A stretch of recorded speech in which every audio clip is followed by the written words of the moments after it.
Esta mañana tenemos como título Ensamblaje colectivo, es el título de este mensaje.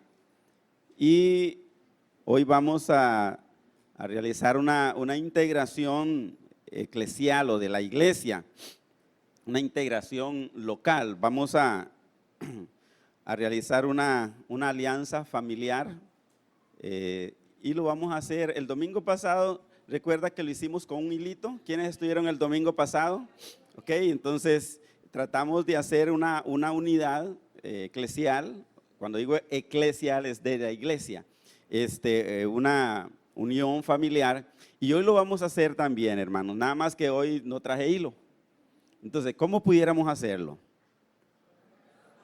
Agarrados de la mano. Entonces, pónganse de pie, hermanos, y traten de tomarse de las manos, de los brazos, y que haya una alianza familiar, que haya, hermanos, una integración de la iglesia. Entonces, vamos a ver si todos pueden tomarse de las manos exactamente. Allí entonces, y aquí a este otro lado, al otro lado, que haya una conexión. Eso es una conexión familiar, una unión familiar. ¿Ustedes creen que están todos así ya bien tomaditos de la mano? ¿Sí? Entonces por allá hay un hilito que une a este otro grupo, ¿verdad? Una mano que está tomada, entonces es la que une a este otro grupo. Y si José Ángel se agarrara por acá donde Mariela, su hija, y la niña aquí donde Juancito, ahí, ok, muy bien. Entonces, y por acá también. Entonces, tenemos, hermanos, una unión familiar. Esta debe ser la fusión del diario vivir de la iglesia de Cristo. Por eso Jesús dijo, para que todos sean uno, como tú, oh Padre, en mí y yo en ti. Que también ellos, todos nosotros, que también ellos sean uno en nosotros. ¿Cuál es el propósito? Para que el mundo crea. La unidad es para que el mundo crea que tú me enviaste o que yo soy el Hijo de Dios. Hay un propósito en esto, hermanos. En la unidad hay un gran propósito. Y el mismo Jesús dice, es para que el mundo crea, que ellos se mantengan así, como tú, oh Padre, en mí y yo en ti, que también ellos sean uno. Y habla de perfecta unidad también el Señor. Dice, para que el mundo crea que tú me enviaste o que yo soy el Hijo de Dios. Habla Jesús. ¿Por qué no le dan un aplauso fuerte al Señor, hermanos? Al que merece toda la gloria. Por favor, tomen asiento, amados. En este mes, hermanos, nos toca hablar del tema la novia. O sea, cuando se habla de la novia, se está hablando acerca de la iglesia. Y por esta razón es que voy a seguir hablando acerca de la iglesia perfeccionada. ¿Recuerdan que el domingo pasado comencé a hablar acerca de eso? De la iglesia perfeccionada. ¿Recuerdan que era la iglesia perfeccionada? Los que vinieron el domingo, dígale a su hermano que está a la par que era la iglesia perfeccionada. A ver si recuerda. ¿Qué dije yo cuando hablé de la iglesia perfeccionada? ¿Recuerdan? Refinada, pulida, mejorada, corregida. Eso es la iglesia perfeccionada, no la iglesia perfecta, sino la iglesia perfeccionada, que más bien, hermanos, tiene como idea ser refinada, ser pulida, ser corregida, ser mejorada. Porque perfecto, hermano, es algo ya completo, es algo terminado, es algo acabado, y no estamos terminados, no estamos acabados, porque todavía nos falta pulir un poco más, corregir un poco más. Entonces, el domingo pasado estuve hablando acerca de la iglesia perfeccionada. Hoy todavía vamos a continuar con este mismo tema. Posiblemente no lo termine todavía, hermanos, porque es un texto el que estoy desarrollando, un texto de Efesios que estoy desarrollando y es bastante largo. Pero entonces, como este mes también nos toca hablar de la novia, o sea, de la iglesia. Hablamos de ella como alguien que tiene que prepararse, la novia, ¿verdad? Una novia se prepara para el matrimonio. Bueno, la iglesia es la novia del Señor y también tiene que prepararse. Entonces, en esta mañana leemos Efesios capítulo 4. Ahí es donde estamos desde el domingo pasado.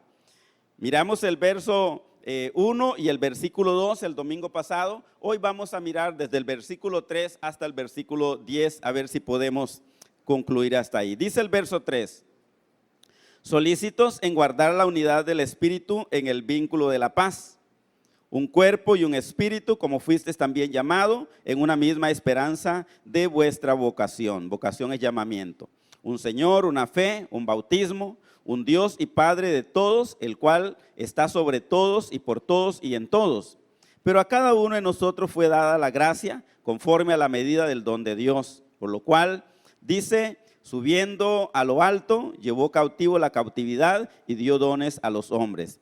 Y eso de que subió, ¿qué es? Sino que también había descendido primero a las partes más bajas de la tierra.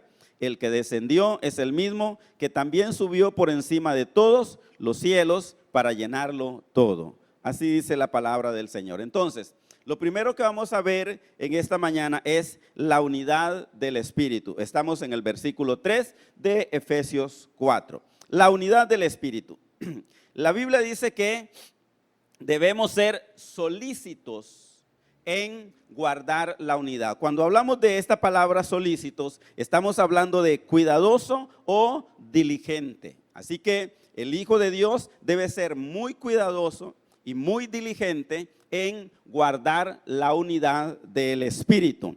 Debe ser afanoso por servir, atender o ser agradable delante del Señor. Guardar la unidad del Espíritu es preservar, es defender, es cuidar, es ocupación o asunto que está a cargo de uno mismo. Entonces, nosotros debemos guardar la unidad con mucho cuidado y ser muy diligentes, porque el enemigo siempre va a tratar de dividir, de separar, de aislar. Por eso es que debemos ser diligentes en cuidar y en preservar, en mantener la unidad del Espíritu.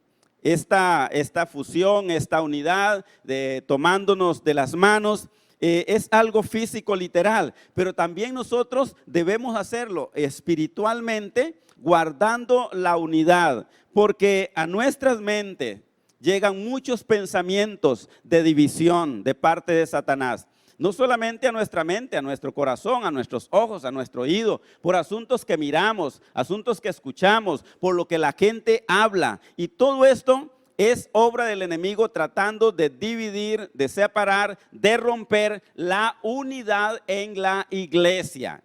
Por eso, hermanos, tengan mucho cuidado, tengamos mucho cuidado, hermanos, cuando vienen a nuestras mentes, a nuestros oídos, a nuestros ojos, asuntos que otras personas dicen, que otros hermanos incluso dicen, hermanos. Tengamos mucho cuidado, porque lo único que está allí en medio es el enemigo, que quiere dividir, que quiere separar. Por eso la Biblia dice solícito en guardar la unidad. O sea, con mucho cuidado, con mucha diligencia para guardar la unidad del Espíritu. También dice, bueno, que es la unidad, pero no es la unidad del ser humano, no es una unidad que viene del hombre, es la unidad del Espíritu. Cuando hablamos de esto, Espíritu, recuerden que allí Espíritu está escrito en mayúscula para referirse al Espíritu Santo. Guardar la unidad del Espíritu, ¿por qué? Porque es el Espíritu Santo, hermanos, por quien fuimos incorporados al cuerpo de Cristo. Fue el Espíritu de Dios, el Espíritu Santo, el que lo tomó a usted, me tomó a mí, tomó a todas aquellas personas que creemos en Jesús, que lo recibimos como Salvador de nuestra vida. El Espíritu Santo nos tomó y nos incorporó al cuerpo que es Cristo Jesús, o nos incorporó a Cristo Jesús. Por eso, hermanos, es que se llama la unidad del Espíritu. Primera de Corintios 12:13, ahí pueden leer eso, hermanos. Entonces, se necesita la operación del Espíritu Santo para que la unidad de la iglesia se establezca sobre bases sólidas y correctas. Se necesita la obra del Espíritu Santo. Yo pensaba hace un tiempo atrás,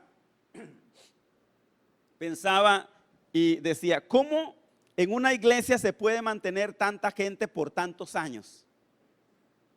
No así en cualquier otra reunión, cualquier otro tipo de reunión, que la gente simplemente quiera estar reunidos en un lugar humanamente, haciéndose bien tal vez porque son buenas personas, y estar unidos simplemente ahí todos los domingos, cada semana, durante años, años y años. Y no se puede.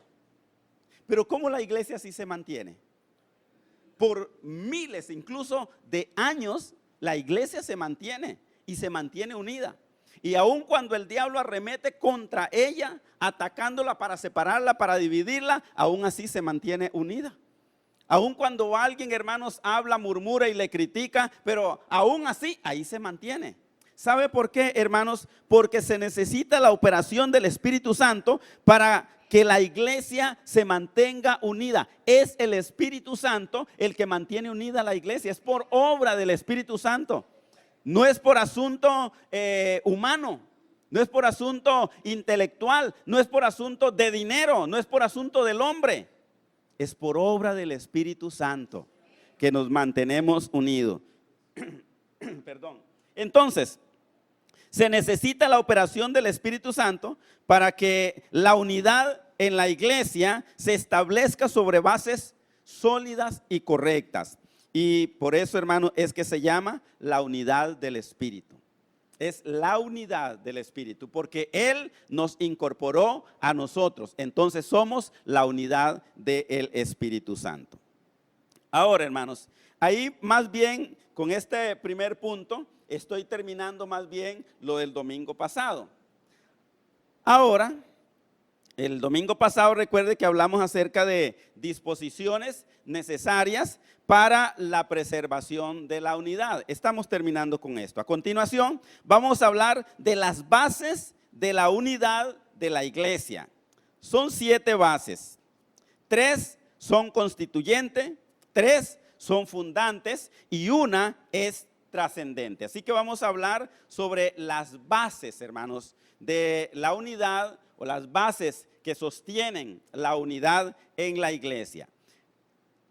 Los 3 elementos constituyentes de la unidad de la iglesia son, verso 4, un solo cuerpo, un solo espíritu y una sola esperanza. La Nueva Traducción Viviente lo dice de esa manera, la Reina Valera un poquito diferente. Ahí dice un cuerpo, un espíritu, una esperanza. Entonces, los 3 elementos constituyentes, o sea, que forman parte de la composición de la iglesia, son un solo cuerpo, un solo espíritu y una sola esperanza. La iglesia es una sola. No hay más que un solo cuerpo en Cristo Jesús.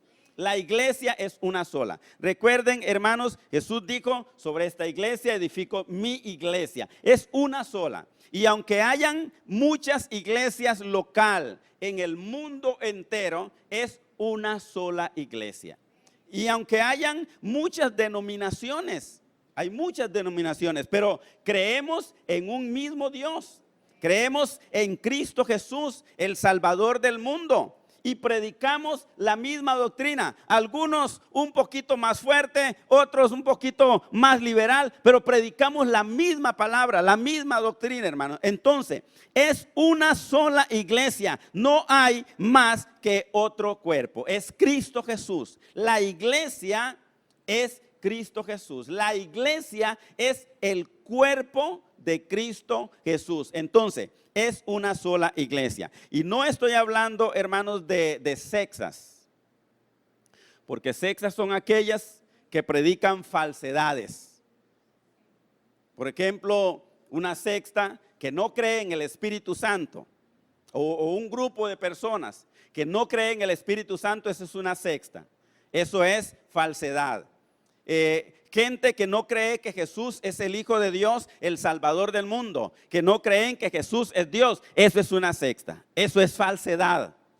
Entonces no estoy hablando de eso, estoy hablando de iglesias que creen en la palabra de Dios, en el evangelio de Jesucristo, y que creen que la iglesia es una sola y que es el cuerpo de Cristo Jesús.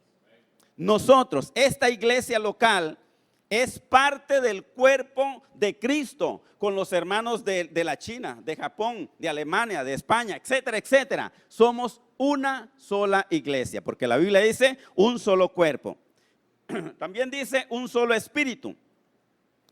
Como el alma al cuerpo físico da vida, nuestra alma a nuestro cuerpo da vida, el Espíritu Santo da vida espiritual a la iglesia. Una vez más, 1 Corintios 12:13. Por eso dice un solo espíritu. Todos nosotros tenemos al Espíritu Santo. Y es un solo espíritu. No es que yo tenga un espíritu y Ojeda tiene otra clase de espíritu y otra clase de espíritu el otro hermano. No, un solo espíritu, dice la palabra del Señor. Entonces, así como el alma al cuerpo físico da vida, también el Espíritu Santo, hermanos, da vida a la iglesia. La iglesia tiene vida, es por el Espíritu Santo. Si no estuviera el Espíritu Santo, es más, ni estaríamos nosotros acá. Es por obra del Espíritu Santo que estamos acá. Muy bien. Y como la vida indica movimiento, en tercer lugar, tenemos una misma esperanza. Así que un solo cuerpo, un solo espíritu y una sola esperanza también. La esperanza es como el motor que nos empuja hacia la meta de nuestro llamamiento. Recuerdan el domingo pasado, les dije que todos somos llamados por el Señor. Todos tenemos un llamamiento. Y la esperanza, hermanos, como motor nos empuja hacia ese llamamiento. La esperanza nos mantiene seguro de la herencia en los cielos. ¿Todos creen, hermanos, que tienen un lugar allá en el cielo? ¿Todos creen, amados, que un día vamos a estar allá en el cielo con el Señor? Bueno, es por la esperanza, es porque esperamos, es porque creemos, obviamente fe, pero tenemos esa esperanza de que incluso si yo un día muero, hermanos, mi esperanza es que el Señor me va a levantar y voy a estar con Él allá en el cielo. Entonces, eso es la esperanza. La esperanza nos mantiene seguro entonces de esa herencia en el cielo y también nos estimula a preservar y fomentar la unidad, la esperanza, porque yo creo, hermanos, que tengo un lugar en el cielo y porque yo creo que un día vamos a entrar todos a ese reino de los cielos, hermanos, me mantengo creyendo y es por esa esperanza que mantengo la unidad con cada uno de ustedes. Debemos esforzarnos por dar testimonio al mundo del vínculo o de la unión en paz y en amor. Tenemos que dar testimonio, hermanos, que como hermanos, como familia, como gente que estamos unida, vivimos en paz y en amor. No como, decía mi mamá cuando nos miraba peleando, como perros y gatos, ¿verdad? Pensé que alguien iba a agarrar. Pero entonces no, los creyentes no debemos vivir de esa manera, como decían así estas personas mayores, como perros y gatos. Debemos vivir en unidad, en paz y en amor. Vuelva a ver a su hermano, échele una sonrisa de paz, de amor. Estoy en paz. Mire, yo miro a mis hermanos y estoy en paz. Les digo lo siguiente. Y aún algunos que hablan de mí, los vuelvo a ver y estoy en paz. Y los amo y los perdono y no les tomo en cuenta ese pecado. Los sigo amando porque yo debo guardar la unidad. Me corresponde guardar la unidad. A usted también, hermano. ¿Alguien le hizo algo incorrecto? ¿Habló de usted? ámelo, sonríelo, abrácelo, invítelo al café, dele un regalito, porque usted es responsable de guardar la unidad también. Y no es que, no, pastor, me la hizo y me las paga. Papá, véngase. No, no, no, no. Nada de eso, amado. En la iglesia no es así. Nosotros, el mundo debe mirar eso, amado hermanos, que hay paz, que hay armonía, que hay unidad, que hay amor los unos para con los otros. Imagínense que el mundo se dé cuenta que nosotros andamos en pleito.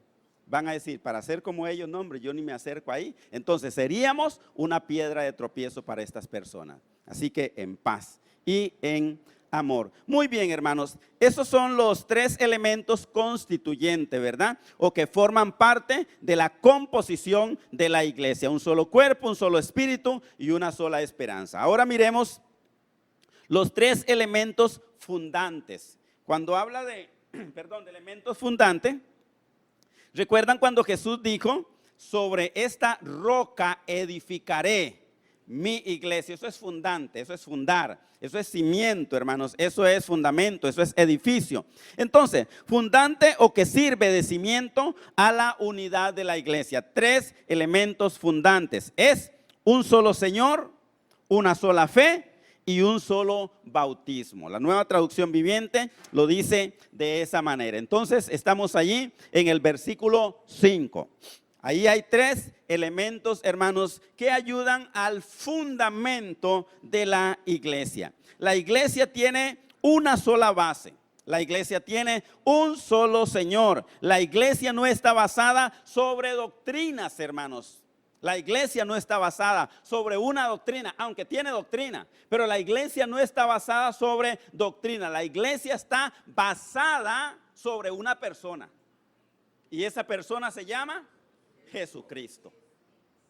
Por eso él dijo, sobre esta roca edificaré mi iglesia. Ahora, cuando Jesús dijo sobre esta iglesia, solamente me doy una idea que Jesús estaba diciendo, porque hay quienes dicen que la roca sobre la cual está edificada la iglesia es Pedro. Algunos dicen que es Pedro. Entonces seguramente Jesús dijo, sobre esta roca edificaré mi iglesia. Y recuerden que Pedro era Petra, era una piedrita, no era una roca. ¿Sabían eso, verdad? Entonces, yo no creo que Jesús dijo, sobre esta roca, refiriéndose a Pedro, edificaré mi iglesia. Tampoco creo que él estaba sobre una roca y que Jesús dijo, sobre esta roca edificaré mi iglesia. Más bien yo creo que él dijo, sobre esta roca edificaré mi iglesia. Porque la Biblia dice que él es la roca inconmovible, la roca eterna. La roca dice que seguía al pueblo de Israel donde sacó agua Moisés. Entonces yo creo que sobre esta roca, no sé si hizo así o hizo así, sobre esta roca edificaré mi iglesia. Entonces, hermano, la iglesia no está basada sobre una doctrina, ni siquiera sobre una doctrina. No está basada sobre una creencia, sobre una religión. La iglesia está basada sobre Cristo Jesús, sobre una persona, y esa persona es Cristo Jesús. Entonces dice, un solo Señor. También dice, una sola fe. Una fe objetiva. Una fe práctica es la creencia común de la congregación cristiana. Una fe, una misma fe. Habla, hermanos, de algo objetivo, de algo práctico, de algo común, de algo congregacional. Ejemplo, cuando Moisés sacó al pueblo de Israel de la esclavitud en Egipto, y comenzaron a caminar a la tierra que Dios les había prometido, llegaron al Mar Rojo y de ahí no pudieron seguir, no podían pasar porque allí estaba el mar. Cuando venían los egipcios para capturarlos, para matarlos a ellos, entonces Dios le habla a Moisés. Moisés se postra, clama, y Dios le habla a Moisés, ¿por qué clamas a mí? Dígale al mar que se divida. Y ahí actúa, hermanos, la fe común del pueblo, porque entonces Moisés le habló al mar y el mar comenzó a abrirse. La gente pudo haber dicho, Moisés, no vamos a pasar, y aunque el mar se abrió, no vamos a pasar, porque en el momento que estemos pasando el mar se va a cerrar y nos mata todo. Pero ahí está la fe común del pueblo. La fe común, hermanos, de la congregación toda, del pueblo todo, en ese momento. Y no solamente eso, hermanos, sino que hablamos de una fe objetiva. Hablamos de una fe práctica. Hablamos de una fe que se pone en acción en ese momento. Entonces, ahí está el pueblo de Israel. O pasan o el ejército los va a matar. Entonces, la fe de todo el pueblo de Israel era crucemos. Entonces, a eso se refiere, hermanos, cuando se dice una sola fe. Les doy otro ejemplo. Si aquí el día de mañana yo les digo, hermanos, ya no cabemos, tenemos 2, 3 cultos aquí en este lugar, digamos que hagamos 3 o 4 cultos. ¿Qué les parece, hermanos, si compramos un terreno grande y construimos una iglesia grande? No hay muchos amén. Entonces, eso quiere decir que no hay mucha fe práctica. Eso quiere decir, hermanos, que no hay mucha objetividad en la fe. Pero hablamos entonces de eso. Entonces, si el pueblo, si la congregación, todos creen lo que el pastor está retándoles, entonces la iglesia dice, amén, pastor, vamos adelante. Esa es la fe común. Esa es la fe de todo el pueblo. Creemos una misma cosa. Creemos que Dios le ha hablado al pastor y lo vamos a hacer. Entonces, de esa fe a esa fe se refiere cuando dice una sola fe. Moisés dijo, crucemos por acá, y el pueblo dice, crucemos. Y se tiró el pueblo y cruzó.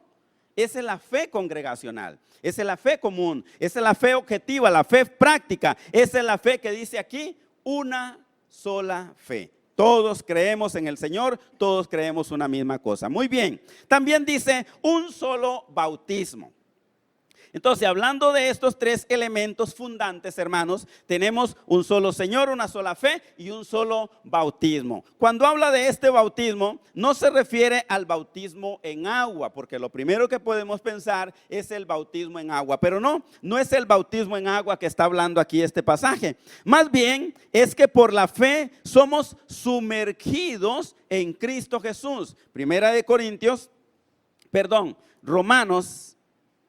Disculpen, cuando hablé acerca de la fe, teníamos Gálatas capítulo 1, versos 6 al 9, cuando hablé acerca de la fe. Muy bien, luego hablamos de un solo bautismo y les dije que no se refiere al bautismo en agua. Más bien es que por la fe somos sumergidos en Cristo Jesús. Romanos capítulo 6, versículo 3.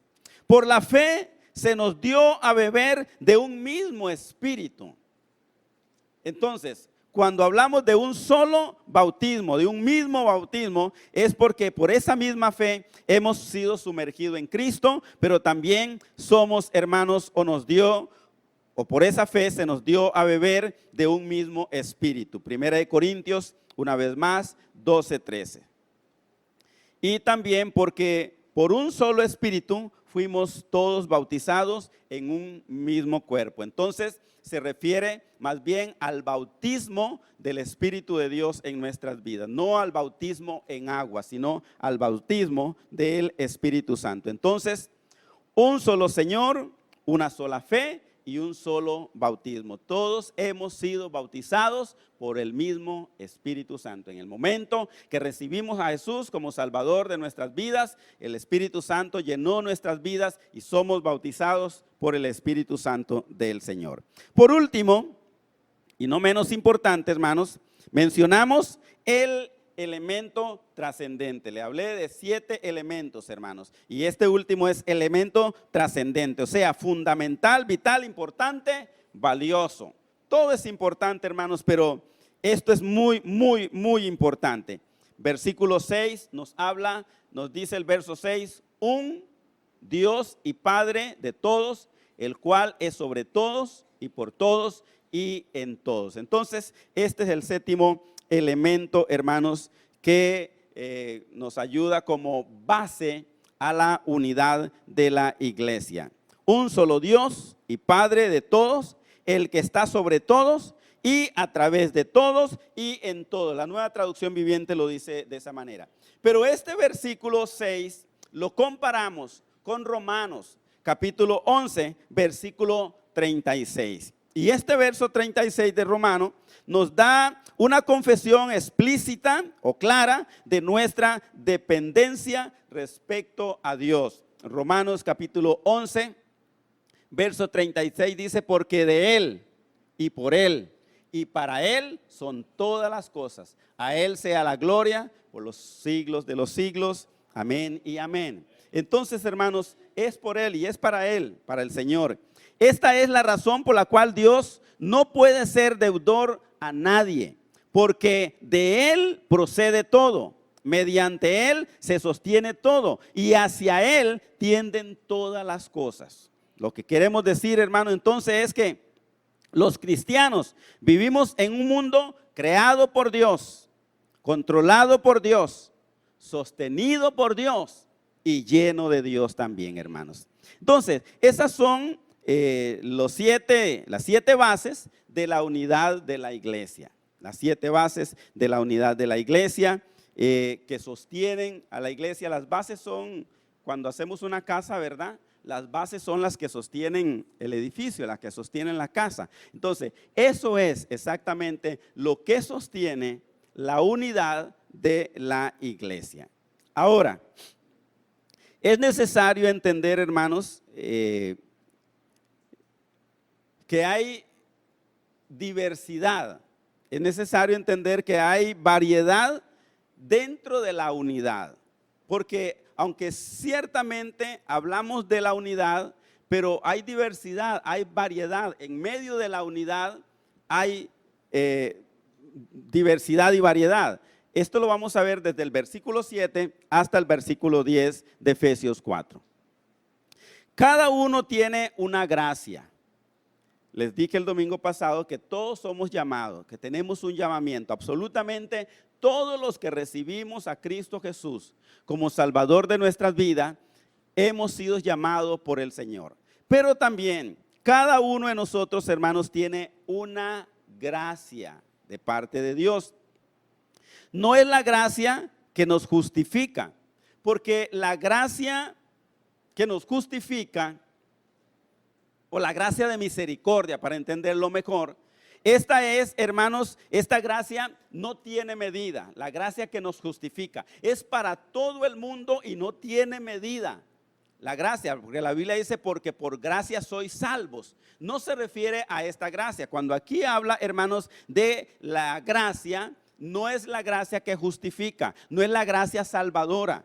No es esa gracia, hermano, porque esa no tiene medida, es para todo el mundo y siempre está esa gracia. Aun cuando usted ha recibido a Jesús, cuando hemos recibido a Jesús, cometemos un pecado, ahí está la gracia del Señor para justificarnos, hermanos.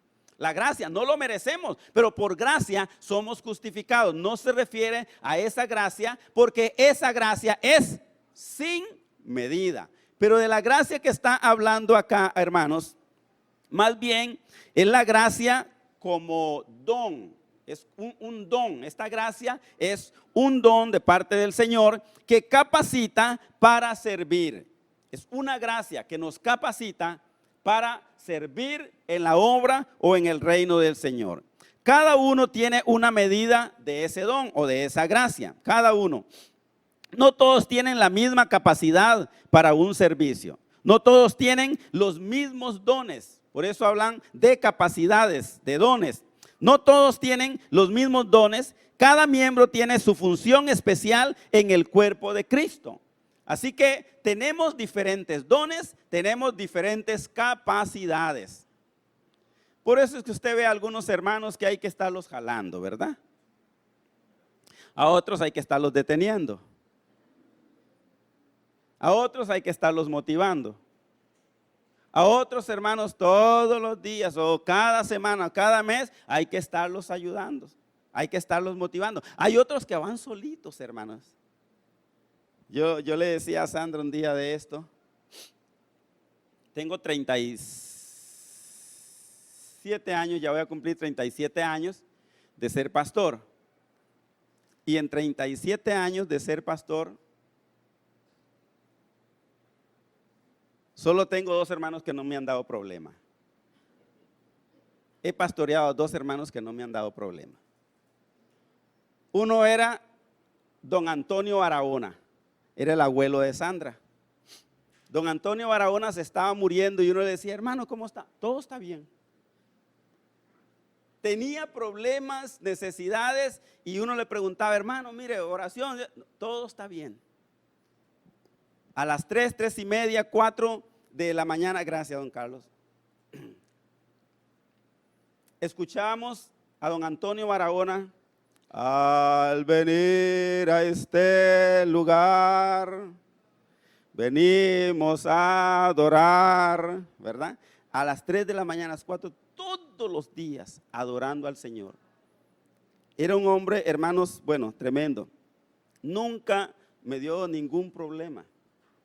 Y el otro hermano es el hermano Tony, ¿verdad? ¿No? Hermano Tony, todo está bien. Todo está bien.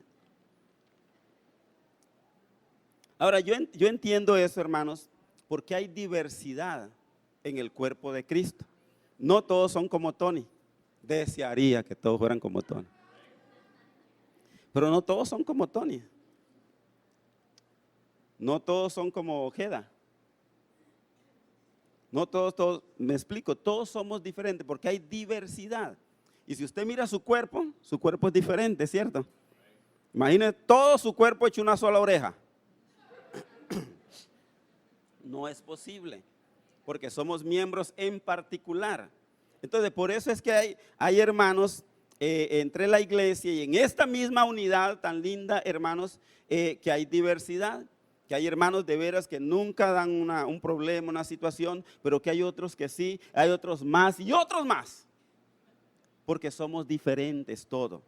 Lo maravilloso de eso es entender eso, lo que dice la palabra del Señor y soportarnos. Eso hablé el domingo pasado, ¿recuerdan?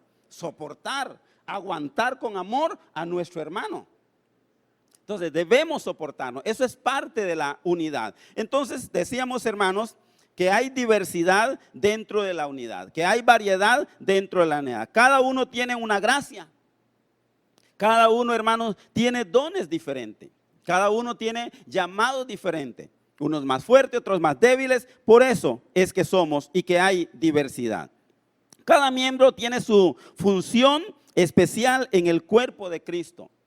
Y también por eso, amado, hablando de funciones, hablando de trabajos en la iglesia, también usted debe entender que a veces hay hermanos que no hacen bien el trabajo en la iglesia. No debería, porque debemos de ser diligentes en lo que hacemos en los trabajos del Señor.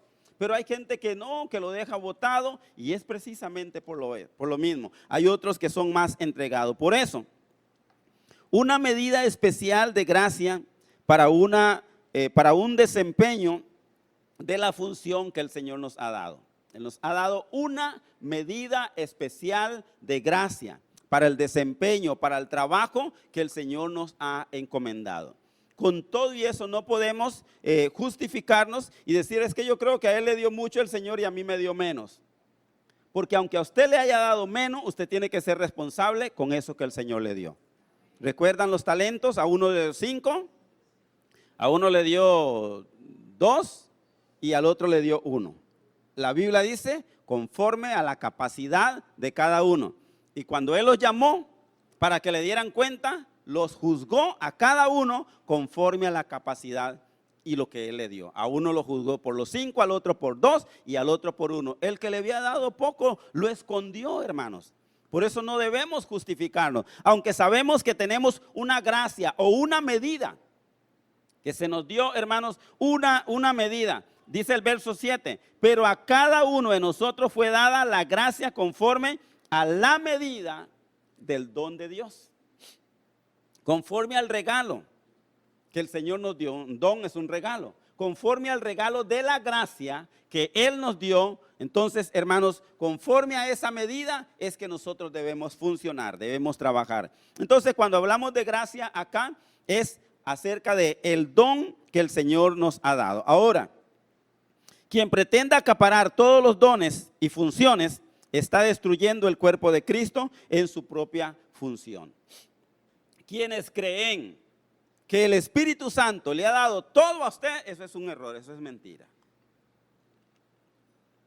Escuché hace mucho tiempo a un predicador que dijo yo tengo los 9 dones, dice. Digo, wow, no le dejo nada a la iglesia. Él tiene todo. Y es una mentira, porque el Señor dice que da los dones para bendición, para edificación de la iglesia, y que reparte a cada uno en particular. Bueno, 1 Corintios capítulo 12, versículos 7 al 12.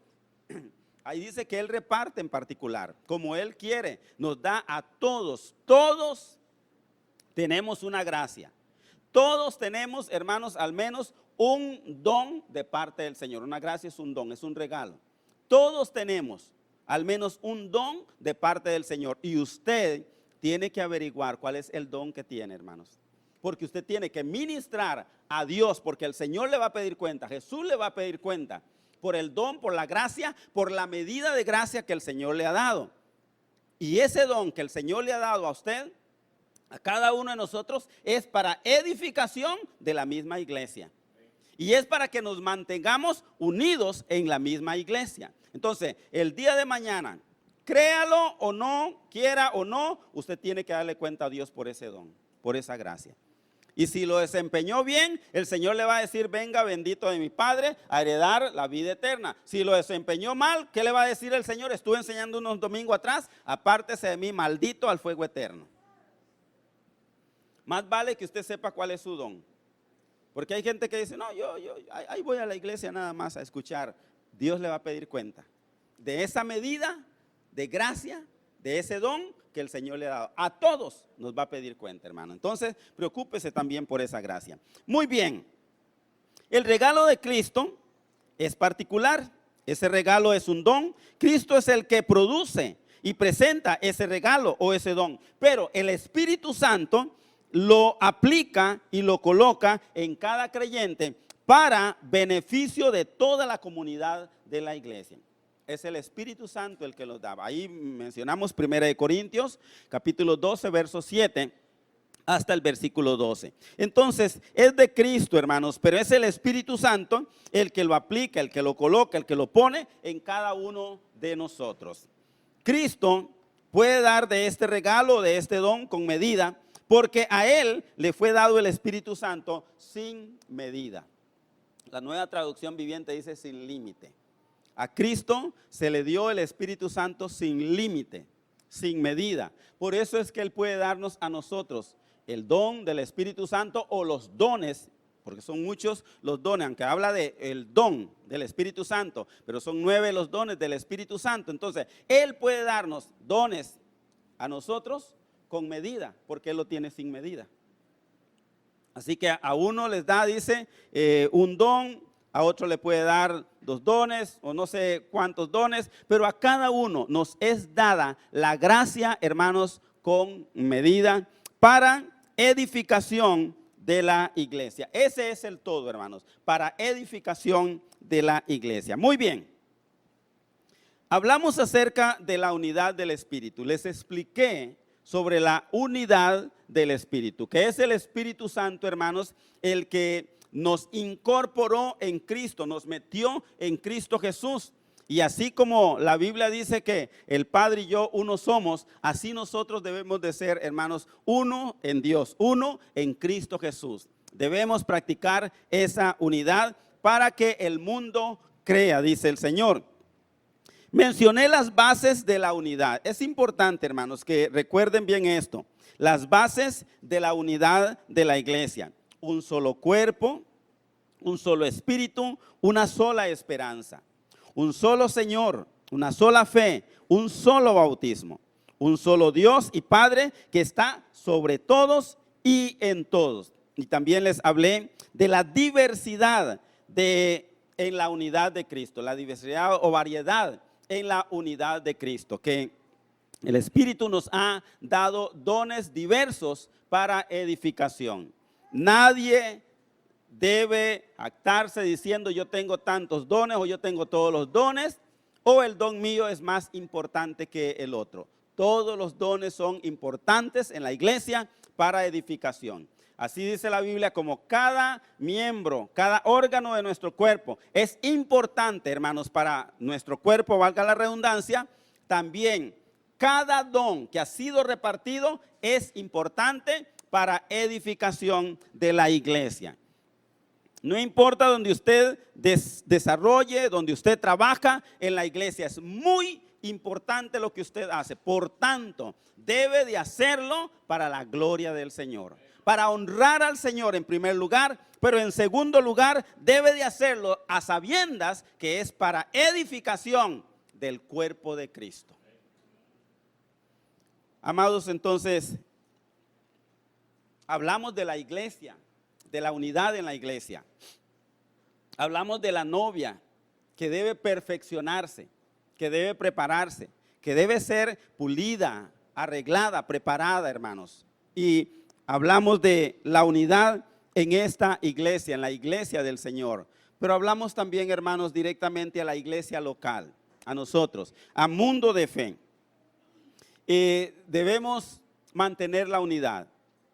No es fácil porque el diablo va a luchar, ¿cómo separarlo?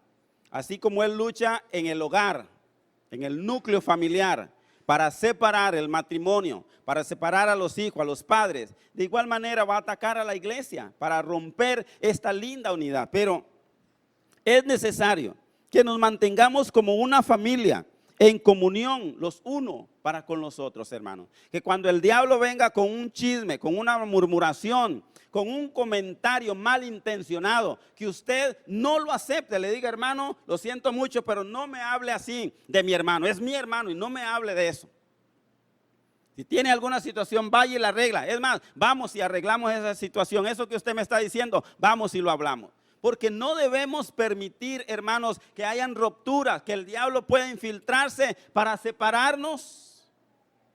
Debemos mantener la unidad en la iglesia, amándonos y en paz los unos para con los otros. Si usted tiene alguna situación en contra de su hermano, si está aquí, por favor, búsquelo y dele un buen abrazo. No le permita al diablo puertas abiertas. Usted le abre algo mínimo al diablo y él va a entrar y va a hacerle daño a usted, a su familia, y si puede hacerle daño a la congregación, le hace daño a la congregación también. No le permitamos al diablo que venga a destruir ni nuestro hogar, nuestro matrimonio, nuestra familia, pero tampoco, hermanos, la iglesia del Señor. Mantengamos la unidad, preservemos la unidad. Ya saben que nosotros no hacemos la unidad la hizo el Espíritu Santo, pero nosotros, hermanos, sí podemos promover la unidad. Nosotros podemos preservar la unidad, cuidar la unidad, ser diligentes en mantenernos unidos. Entonces, terminamos como una familia, en comunión. Recuerden, hermanos, que la iglesia es la novia de Cristo y que se está preparando para tener ese encuentro con el Señor. Y que mientras estemos aquí como pastor, pero ustedes también son responsables a perfeccionar la iglesia del Señor. Y unidad nos ayudará, amados hermanos, a que podamos perfeccionar la iglesia del Señor. Cierren sus ojos un momentito, hermanos. Y piensen en el cuerpo de Cristo. El cuerpo de Cristo son todos estos hermanos y los que vienen más tarde también. Piense si usted es causante o provocante de división, de separación, con algún hermano, con alguna hermana, con sus ojos cerrados, para que pueda meditar y pueda ver el cuerpo de Cristo, sus hermanos. Si alguien ha provocado algo en usted, un enojo, una ira en usted, porque habló, comentó, porque hizo, porque usted cree que le faltó. A veces es que uno cree, tal vez no es que le hayan faltado, pero a veces uno cree, el diablo dice: pero viste, es que esa persona no lo hizo, no sé, cualquier cosa. Y a veces uno cree, se imagina. El diablo lo pone a imaginarse cosas a veces que ni siquiera existen. Pero si algo de esto ha sucedido, por favor, mire al cuerpo de Cristo. El cuerpo de Cristo son todos sus hermanos que vienen a esta hora y los que vienen más tarde también. Y si usted de veras tiene algo en contra de él, hermanos, promueva la unidad. Promueva, no solamente guarde la unidad diligentemente, promueva, que usted sea un promotor de la unidad.